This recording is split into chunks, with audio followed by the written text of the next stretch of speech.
Welcome. Today we are going to learn about the normal approximation to the binomial distribution. This is a fundamental concept in statistics that connects discrete trials, like coin flips, to the smooth, continuous curve known as the normal distribution. Let's quickly recall what the binomial distribution is. It models the number of successes in a fixed set of independent trials. We use n for the number of trials and p for the probability of success. Usually, this results in discrete outcomes, meaning we count whole numbers like 0, 1, 2, and so on. Here is the problem. The binomial formula works great for small numbers. But what happens if n is 10,000? Calculating the probability for exactly 5,000 successes involves factorials of huge numbers.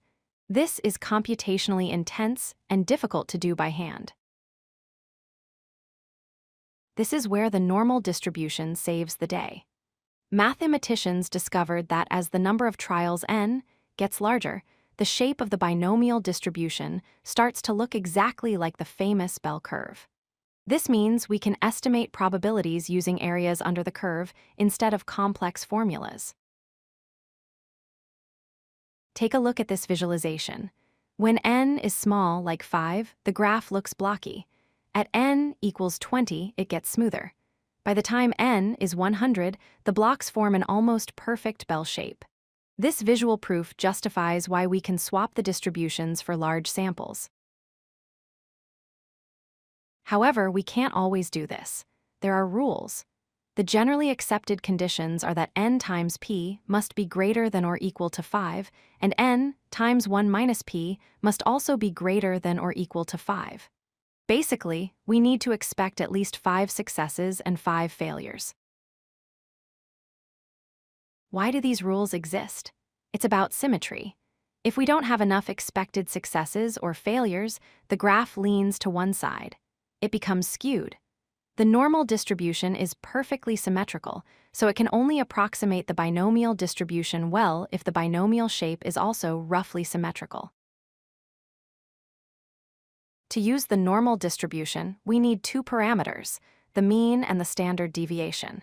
We calculate the mean mu by multiplying n and p. We calculate the standard deviation, sigma, by taking the square root of n times p times 1 minus p. There is one small catch. We are approximating distinct bars with a smooth line. A bar for the number 10 actually has width, going from 9.5 to 10.5.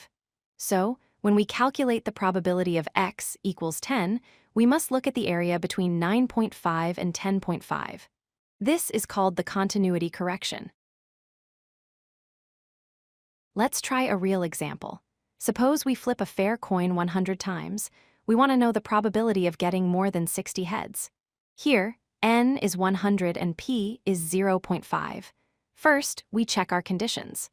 Both 100 times 0.5 and 100 times 0.5 are 50, which is greater than 5. We are good to go. First, we find the mean is 50 and the standard deviation is 5.